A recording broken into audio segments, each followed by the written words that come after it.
So finally, before we share the slides, I just wanted to say something about the purpose of today. We are very conscious that a lot of organisations are struggling to find funds, and that it takes a lot of time to research funders and funding opportunities. So we wanted to run this session to help you decide whether or not to go ahead with an application and to understand a little bit about the process if you do that. And also to say, we'll come back to this again at the end, but we would really welcome your feedback on this, and we'll add a link and send a follow-up link to feedback at the end. So now we will start sharing the slides, please. Thank you. So as I say, we are delighted to be sharing our new grants programmes that we have just launched. Next slide, please. Over the next hour, we're going to cover a quick introduction to LEF for those of you who don't know us, although I can see a lot of you do already. And we're going to be introducing those new grant programmes, talking a bit more about the criteria, and then we will talk through some of the key eligibility and exclusions and what we won't fund. Then we will talk about how you can apply, and then we will take questions from the Q&A, and we've had some in advance as well that we'll address. So part of the reason for doing this is to be as open and transparent as possible about our funding programmes, about our decision making, and we really don't want to waste your time. And in that respect, we need to be upfront that we do always have more applications than we can afford to fund, and we think it will be particularly competitive in the autumn because we've just launched this round. But we hope that this webinar will help you to make a judgment about whether or not it's worth investing that time in making an application to us. Now, we do know that probably the key question for many of you will be, we fund your work? Will LEF fund your work? And unfortunately, we won't have time today to provide detailed one-to-one advice, but we do hope that by the end it will be clearer, the criteria, and also that if you then have questions or follow-up, you can arrange time to speak to one of the grants team members. Next slide, please. So firstly, a little bit about us. We were set up in 2012 following the sale of the College of Law. Our legal name was and is the Legal Education Foundation, but as our work has evolved, we found that the word education often causes confusion and misunderstanding. So with the launch of the new strategy this month, we are going to just call ourselves LEF, which is what many people I know knew us as anyway. LEF is a social justice funder with a focus on shaping and using the law. We want to create a society where everyone receives the help they need, where our rights are respected and grown, and where we can all actively shape the systems that affect our lives. And we believe that the law is an essential tool to help realise these social justice goals. However, we are also aware that the law is often used to oppress as well, and equally that funders have a lot of power that can be used carelessly and harmfully. So we have been working within the foundation over the past 3 years to understand and to address the power and privilege that we hold as an organisation and as individuals within it. And we call this work power, culture and inclusion. And this underpins everything in our new strategy. But I do want to say at the outset that we have made progress, but we know we still have lots to do. Finally, before I talk about that new strategy, in terms of the organisation, there's a lovely picture of some of us there on the slide. We are 27 staff now, including the grants team, but we also have teams working on learning, policy, communications, operations, and we host the Justice Together initiative. And there are 7 of us who work on the Open Grants programme who you might speak to about an application or a grant. Next slide, please. So we have been working to develop this strategy over the past couple of years, and it very much builds on the work that we have already funded. and our direction of travel towards longer term, more flexible grants and valuing lived experience. And as well as learning from our grant and funding partners, we've worked alongside an external advisory panel, which brought a range of different experience and networks to challenge us over that period. Overall, we want to advance human rights and equalities across the UK and support work which has impact on the regional, national or UK-wide level.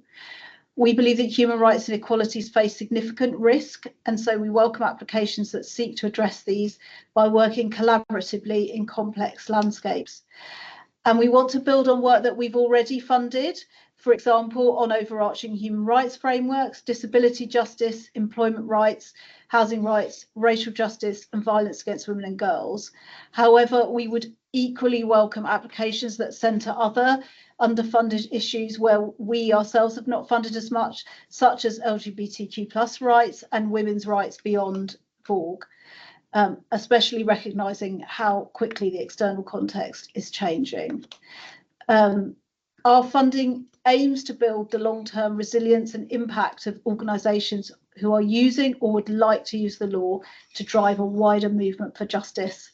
And I will now hand over to my colleague Ali, who will talk through the programme in a little bit more detail. Thanks, Rachel, and hi everybody. It's good to see so many of you here today. So I'm Ali and I'm Head of Grants here at LEF, and I'm just going to give you a quick overview of our new Open Grants programme. So our aim is to create new connections between the law and communities facing injustice. Thanks. So yeah, we are looking to fund organisations that meet two key criteria. The first is that they prioritise accountability to their communities, and we'll talk a little bit more about what that means in a moment. And the second is that they are either already committed to using the law to influence change, or they'd maybe like to explore how they might use the law towards their wider influencing goals. By influencing wider change, what we mean here is that the work has a broader impact than individual outcomes. But again, we'll talk a bit more about that in a moment. So we have two funds in the programme, which we're very excited to share with you. They are Emerging Justice and Strengthening Justice. Next slide, please. Thanks. So first of all, Emerging Justice, the Emerging Justice Fund. This aims to create opportunities for by and for organisations to explore ways that the law could help them achieve the change they seek. So this fund is for organisations that are by and for, and by this we mean led by the communities you serve, so maybe having lived experience amongst your trustees or committees and senior staff, or have considered wider ways of building power among the people affected by the issues you work on. And you will be working to protect and promote rights and equality, and you would like to explore how to add legal tools to your campaigning work. So in this funding stream, it's likely that you will have some understanding already of the law as it relates to the issues you work on, but you may not have used the law as a tool for change. So for example, you may already provide advice to individuals or share legal information, and this fund can support you to explore how the law could help you to influence change more broadly. For organisations that are by and for or community-led and are already using the law, the Strengthening Justice Fund may be a better option for you. There are two routes to funding under Emerging Justice, which depends on the work that you want to do. The first route is to apply for short-term or urgent work, and we'll fund that up to £50,000 for up to 12 months. These are shorter grants and are designed for smaller, more specific pieces of work. For example, identifying a possible legal partner, working with that partner to develop a legal strategy, or work to understand the law relevant to your campaign and identify potential changes and routes for influence. We'll aim to make decisions on these applications within a maximum of 12 to 14 weeks. And although they're smaller in size and length, these grants may lead to a longer term flexible grant through a subsequent application to one of our other funds. The second funding route under Emerging Justice is to apply for flexible funding to maybe test out a new legal approach or a partnership. We recognise that this type of campaign and approach involving partnership development, and that can take quite a lot of time to get right. And we want to help you ensure that it's rooted in the views and experiences of the communities that you're working with. So under this strand, we can offer longer grants, up to 3 years, and of between £50,000 to £75,000 a year. But we would not normally fund more than 50% of your organisation's income. Again, you can apply for this route at any time, but we'll have 2 key decision points each year for the fund. Funding under this route could include using the law to hold institutions to account, for example, making complaints to ombudsmen or public sector equality duty challenges. You might want to influence the legislative process on your campaign issue to improve the law, or you might be contributing to strategic litigation.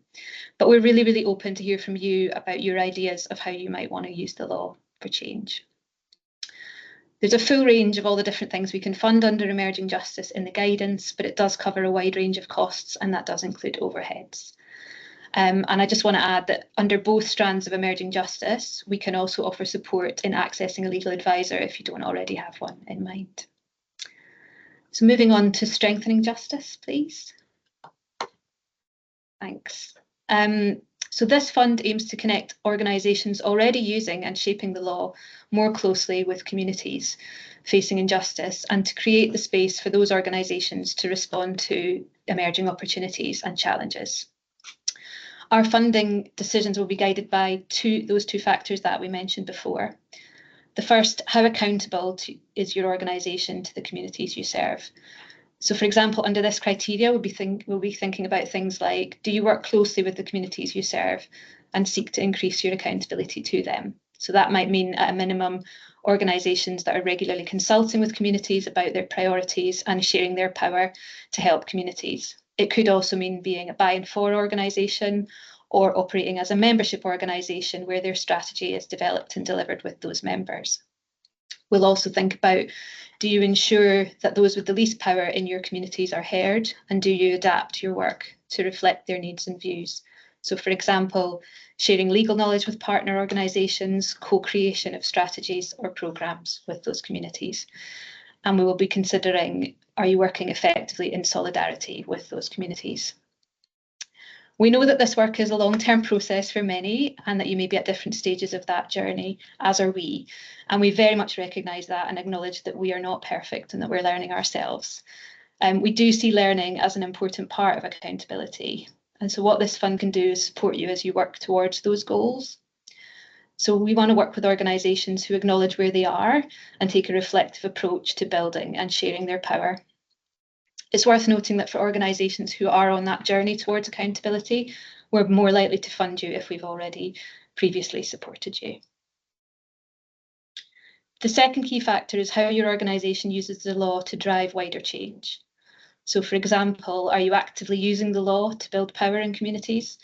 Are you challenging and reshaping the law and policy to promote social justice? And are you collaborating with sector partners in your influencing and campaigning work? We want to partner with organisations that are using the law creatively and collaboratively, and recognise there can be a really wide range of approaches within this. So some examples might be using evidence from a freedom of information request to drive your policy or campaigning work, or using the public sector equality duty to challenge discrimination, for example. But it could also mean using the law to drive transparency or accountability in public bodies and decision makers, influencing legislation or supporting legal inquiries. Funding under strengthening justice is via flexible grants of £50,000 to £100,000 per year over 3 to 5 years to support your work. But we would not normally fund more than about 35% of your organisation's annual income.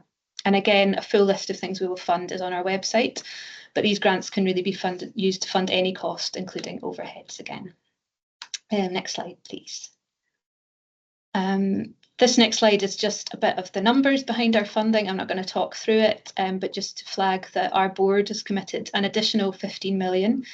So we expect to spend around 50 million on grants, support for our grant partners, and running the Justice First Fellowship over the period of this strategy. So that's our 2 funding programmes, and now I just want to talk a little bit more about our funding criteria and how we apply that in practice. Thank you. So we've already talked about the first 2 criteria in a bit of detail. The other criteria that we consider are that we will prioritise small and medium-sized organisations, and for us that means usually those with an income of under 2 million. This is to prioritise our funding where we feel it's most needed, with organisations that might struggle to find funding elsewhere. We are only able to fund organisations that are doing charitable work in the UK, but you don't have to be a registered charity. We support organisations that have some structure, for example, a constitution that sets out how your decisions are made, and have access to a bank account with 2 signatories, but that can be through a partner organisation. LEF wouldn't normally be your first funder, and in relation to reserves, while we don't require a minimum reserves level, we're unlikely to fund organisations that are insolvent. Another criteria is that we will consider the wider context in which you're working. This will include looking at opportunities for influencing, the number and geographic spread of the people impacted by the issue that you want to work on, and who else may be already working or leading on the issue. Issues that are underrepresented by current work across the sector will also be prioritised. So this for us is really about weighing up the different needs within that external context in which you work. Finally, we wanted to highlight that we do favour approaches that will promote solidarity between different groups of people facing injustice rather than division. We don't want to advance the rights of one group of people at the expense of another, or fund work which might exacerbate existing divisions and cause harm. Next slide, please. Thanks. Just briefly to touch on some eligibility and exclusions. Some of these may feel obvious, others are not. First up, we don't fund work on criminal law, but we do fund work which focuses on discrimination within the criminal legal system.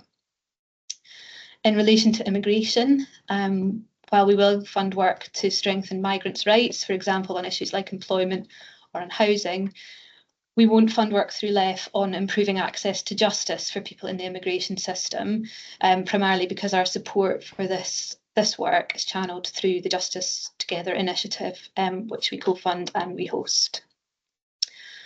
We also don't fund projects to develop or manage pro bono legal services. While we recognise there is a real demand for legal advice and legal services, we believe that this isn't a long-term or sustainable solution to the lack of legal aid around the country. We also don't fund projects where our funding would be replacing or subsidising government, the legal profession or university funding, and that does include the cost of law clinics. Like many other funders, there are some relatively common exclusions and eligibility criteria, some of which are on the slides here, but it's really worth checking the full list on our website before you make an application. I'll now hand back to Rachel to talk through the application process. Thank you very much, Ali. So, next slide, please. So for all our funding programmes, if you think this is the right opportunity for you, we encourage you to take our short eligibility quiz that you can find on our application portal. We have really tried to make our application process as flexible as possible, but we do need to know how you meet our criteria, and you can do this in one of these ways.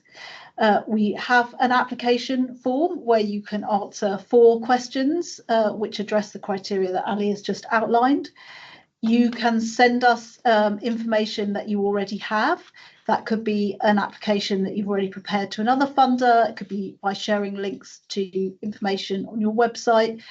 And you could also tell us how you meet our criteria by sending us video content, which can either be pre-recorded or or something that you record specially for us. If they are not already publicly available, we do also ask for a copy of your governing document and your most recent accounts. And for Emerging Justice Fund, we are interested to know how much money that you need to do the exploring of using the law. For Strengthening Justice, because it is as close to core as possible, we do not ask you to request a specific amount. It's something we would discuss with you if the application is shortlisted. If you need help with your application, then you can book a call with the grants team. And there is also Word and PDF versions of both the application questions and the guidelines on our website. And there will be an easy read version of the funding guidelines available shortly. And we can also provide access payments for deaf, disabled and neurodivergent people to help with applying.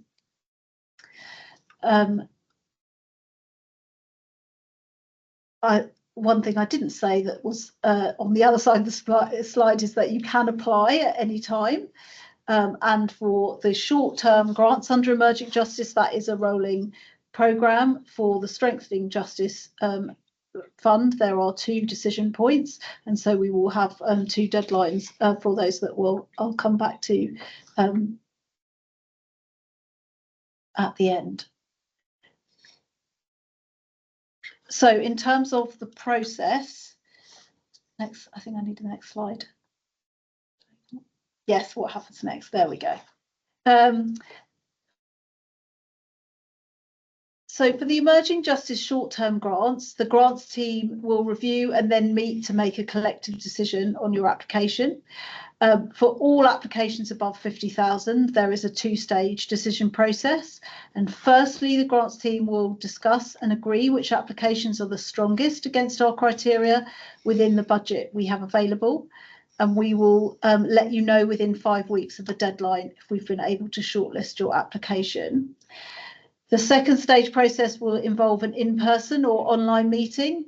And if you didn't complete the 4 application questions at first stage, we will discuss these when we meet and support you to complete them, as well as any other follow-up questions we might have. And we do ask for some more financial information at second stage, particularly about the current financial year. All second stage applications are reviewed and final decisions made by our grants committee. The grants committee will comprise 3 LEF trustees and 3 external members with lived and learned experience of the issues we fund, which we will be starting to recruit shortly. At both first and second stage, if your application is unsuccessful, you can ask for more detailed feedback, but we do then ask that you wait a year before reapplying. Next slide, please. So the key dates for the forthcoming round are that after this webinar, please do have a look, if you haven't already, at the information on our website. But then if you do have more queries, you can have a call with one of the grants team up until the week before the grants deadline. And those can be booked via our website. If you would like your application considered in the autumn round, the deadline for consideration is the 18th of September. And you will hear whether or not the application is shortlisted by the 20th of October. Second stage assessments will be from about mid-October to mid-November, with final decisions notified by the 19th of December. This is obviously a new set of grants programmes for us, and with potentially a wider reach of applicants. So at the moment, we haven't published times for our spring round because we want to test out these timings and see whether they work for applicants and for us as a team. So we will be publishing those dates by the end of October, but they're likely to be a February deadline for a June decision. And I would want to emphasise that this is a 5-year set of grant programmes, so that there is time for people to apply over that period. This is not just, although we've given you the dates for the autumn round, this is going to be an ongoing programme over the next 5 years. Finally, just before we start to look at questions, I just wanted to mention that some of you will know that we already have a programme called the Justice First Fellowship, which supports organisations to employ and help qualify trainee lawyers. We are continuing to run that programme, but we haven't covered it today. It will open in January for applicants for next year. So there's lots of information about that on our website. also you can contact us, and if people would find it useful for us to do a webinar on the Justice First Fellowship, then also please do let us know that. Thank you very much. That is the end of the presentation. So I know my colleague I've got a couple of questions that came in advance, and then we've also got some questions from the Q&A. Where would you like to start? I can read out the questions that we'd had in advance first. I've got some of those already, but are there others that you would like to? Well, I mean, we've had one question from Mark, who's asked, would either of the strands consider joint applications if organisations wanted to apply in partnership? That's a very good question, and I should have mentioned that proactively. Yes, we would very much welcome partnership applications, and there is an opportunity when you register. It does ask, are you applying in partnership, and if so, tell us with whom. So yeah, that is very welcome. Obviously, we particularly expect it with emerging justice that you might have a partnership with a legal organisation, but any kind of partnership would be welcome. One question that we did have in advance that I could pick up now is we were asked about, for those of you that already have a grant under our previous strategy, whether you can then also apply for these new programmes. We know that competition is going to be very intense. So if you already have a grant and it's got some time to run, then no, you wouldn't be eligible to apply in for the new programmes. If you do have a current grant and you're interested in applying for the new programmes, then please do talk to your grants manager in the first instance. We do try and look at continuation or renewal grants at a point which really gives your staff the lead-in time that they need. So it's not that you would need to wait for your grant to end, and certainly we're trying to keep an eye on whose grants are coming to an end so we can have those conversations early, but do also feel like you can get in touch with us. But we wouldn't expect people to have parallel grants from our previous strategy, from Ferro Systems or Stronger Sector, and from the new programmes. Thank you. Yeah, we've had a flurry of more questions now.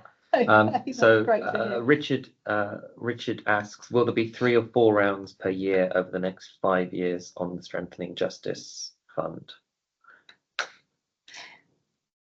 Thanks, Richard. Yeah, so you can apply for Strengthening Justice, you can apply at any time, but there's 2 key decision points in the year. As Rachel said, we haven't quite worked out the timings for next year, but it's likely that we will have an autumn round and a spring round. So essentially two deadlines in effect. Thank you very much. Sandy asks, if you have a JFF grant, will it impact on decisions for the new programme? So this is one where it's frustratingly not completely straightforward. It certainly doesn't mean that you are not eligible, but I think we do expect it to be competitive, and I think it is something that our committee has always weighed in the balance. If we've already put significant resource into an organisation, whether they can then make an additional grant. Sometimes they can really see the complementarity of needing to put some core funding into an organisation that really helps to underpin that Justice First Fellowship grant, but sometimes they might make the judgment that actually we need to invest the funds elsewhere. So it doesn't rule you out, but that might be one that it's worth talking to your grants manager on that for your Justice First Fellowship grant about before you apply. Thank you. And I guess a semi-link to that is Claire's question, which is, if you applied for Strengthening Justice Fund, could you also be a named partner on an Emerging Justice Fund application? Yes, that is possible. I think if yeah, that is possible. It might then affect, potentially, depending on the level of partnership funding through Emerging Justice, it might potentially affect how much we consider through Strengthening Justice. But yes, that is possible. And I guess one other thing that I didn't say that occurs to me is that if you're really not sure what you best fit and you apply for one and we think you fit with the other, then we can move it over. So don't feel like, if you got it wrong, we'd say no and then you'd have to reapply in through the other one if we thought that's where you fitted. So we will, you know, we hope that we will iron that out in advance through talking to you and through the guidance that we've provided. But if we do feel you'd fit better in another strand, then that's also something that we can do. Thank you. I'm going to skip Simon's question now, but I will return to it just because we have a question from Sanchita who says, building on the partnerships question, do the partnerships have to be established, or is a model which has open partnership opportunities as part of their way it works? Or could, I guess, is a model which has open partnership opportunities as part of the way it works be supported, i.e. a very light touch application model which matches up the legal support they provide with community partners across a range of community partners? That was quite wordy.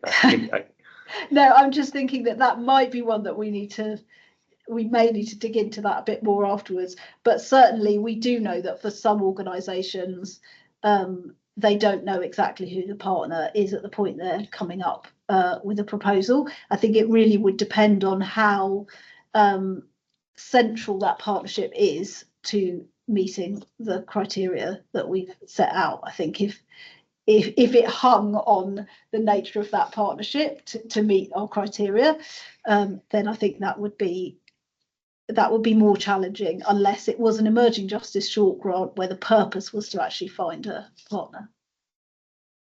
Thank you. I will now return to Simon's question so it doesn't get lost. Simon wants to know if there are any changes to monitoring or reporting requirements. Oh, yes, we didn't cover anything on that today because we were a bit worried about time. For new grants, we are no longer going to have outcomes for grants, and we are going to minimise what's required in writing, so that more of particularly the substantive conversations about what you've learned through the funding and through the work is done through conversation with us or as through convenings. So that is the main change that we will be interested. We have two overarching learning questions in relation to the way that the law can contribute to movements for justice and the way that the law and communities can work productively together. And so that's what we'd be interested in learning about rather than specific outcomes for each grant. So I think that would be the main change. We would still expect to have a similar number of touch points. Thank you. Fran would like to know, small and medium-sized grants are prioritised. Will larger organisations be considered if they closely fit the rest of the funding criteria? Yeah, thanks, Fran. So I think the key here is about thinking around that external context and how we prioritise. So I would say larger organisations are very welcome to apply. It's not an absolute exclusion, but that we are going to be taking into account degree of need, and organisations that are larger or have more budgets available or have access to other funding opportunities is something that we're going to have to weigh up in the balance. So yeah, we've put that in as a guide, so it's not an outright exclusion. If there are other criteria, we will obviously be weighing that up. But it is about degree of need at the end of the day. Thank you. Amy asks, would you consider by and for organisations as those that engage people with lived experience in all that we do, but lived experience isn't represented at leadership level? A by and for organisation is an organisation that is run by and for the communities it serves. So although we very much don't put forward a kind of quantitative measure, we would expect leadership to be by and for. We have co-funded some research with by and for organisations about the qualities of those organisations with Lloyds Bank Foundation, which I hope will be available soon, and we can share that. So there's much more, sort of thinking and background on that. But it is very much an organisation that is set up by and exists for particular communities. Thank you. Alex would like to know, if we have a grant on the previous strategy, can we apply as part of a partnership but not the lead partner? I mean, it's not an exclusion, so I think it would depend on the level of that it would depend on the level of the request, really. So if you have an existing grant and an organisation wanted some like support in developing a legal strategy, and there were some costs for some days of your time within that other application, that would be absolutely fine, and we'd be very supportive of that. I think if it was a kind of co-partnership where it was, you know, significant 50% of the funding every year, I think we would probably we would look at that in a different way in terms of how we would weigh the amount. Thank you. Patricia asks, can you please clarify if the work can focus on a European level as long as it also has direct or indirect impact in the UK? Thank you, that's helpful. It would really have to have direct impact in the UK, and we would really have to be persuaded that that was significant in the UK, and that was the most effective way to make that change in the UK. And also for us to be funding the sort of elements of it that were related to the UK. If it was possible, it might not be possible to make that distinction, but it might also be that we would make a contribution. That does remind me actually of another question that we got in advance, which was about the use of international human rights tools. And obviously we don't fund work on international human rights internationally, but we are open to applications that use international human rights tools to advance rights and equalities in the UK, in case that wasn't clear. Thank you. Yes, and actually just a further clarification from, I think, something you did mention earlier. Michael was just wanting to confirm, is there a waiting period before you can reapply if unsuccessful with an application? Yes, there's a year waiting time. Thanks. Edward asks, can a parent charity apply and novate the funds over to a subsidiary which greater meets the grant criteria? We might need clarification yes. on that word. I don't know if that's a typo or if it's just a word I don't know. Donate? Yeah, possibly donate the funds over to a subsidiary which greater meets the grant criteria.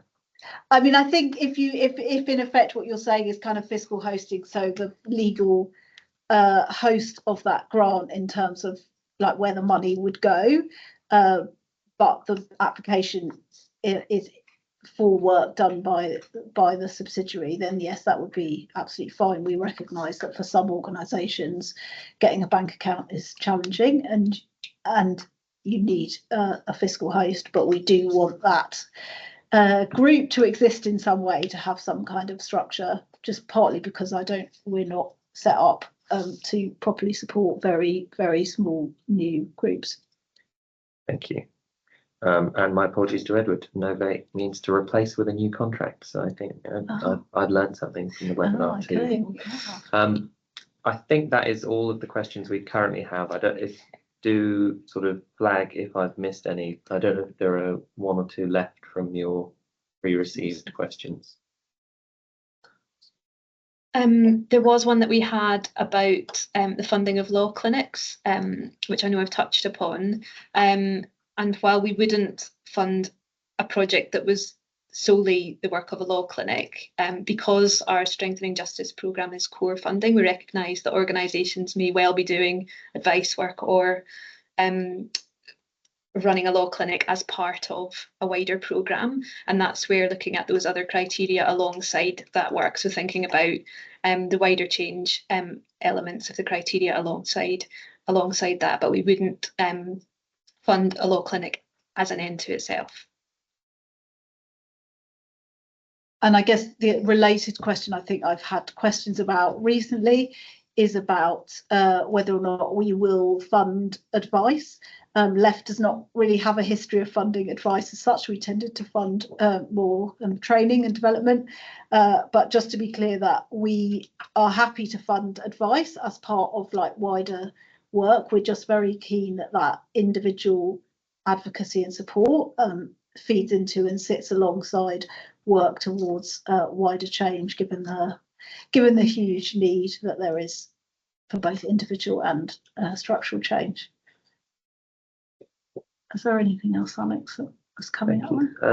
No, for the time being, there are no outstanding questions.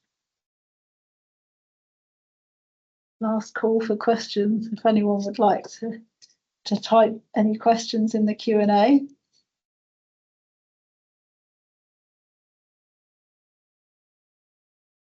Yes, Dolly has been in touch to say our organisation is led by and for people with learning difficulties and neurodivergence, with over 80% of our staff, trustees and volunteers having lived experience.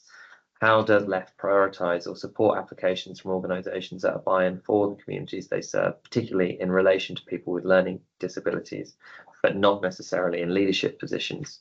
Is the involvement of lived experience viewed as a key strength or priority within your funding criteria? It is the short answer to that. And also, just to repeat that we do have People First is translating our funding guidance into easy read, which will be available on our website very soon. And we do also have access payments where that's helpful in terms of inclusion. And if people would like to respond to the questions in easy read, they're able to upload them in a Word document or email them to us in that format. So yes, we very much would value and prioritise that lived experience. Thank you. We are once again up to date with questions and answers. Okay, I'm just conscious because people have to type that I should give them a moment.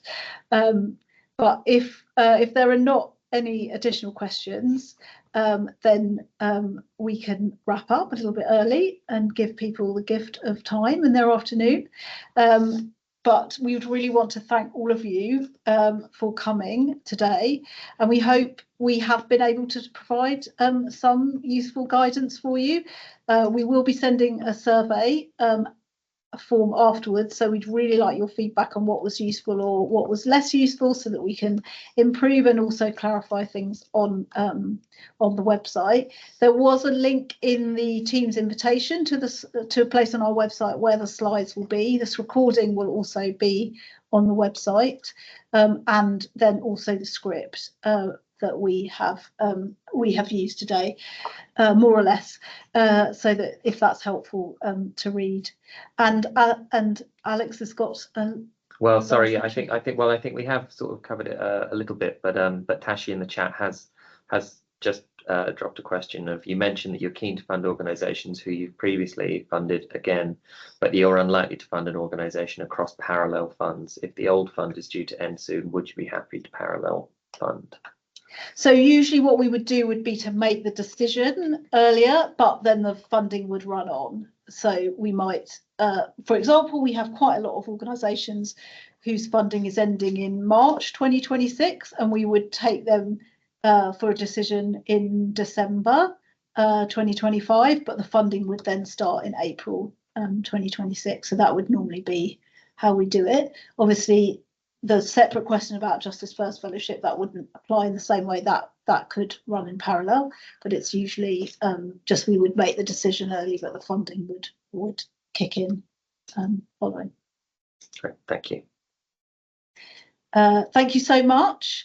And as I say, on the website, there is a very simple little quiz if it's just helpful to work through eligibility. And then there is a little question that asks if you're confident to apply. And if you say no to that, it does then link you through to where you can book a call with Ali, myself, Alex, or Hannah, Joy, John, or Sheena, some of our lovely grants team, and we'd be happy to answer further specific question that you have once you've looked at the other material and have some, if you have queries on your application. Thank you so much then everybody for coming today.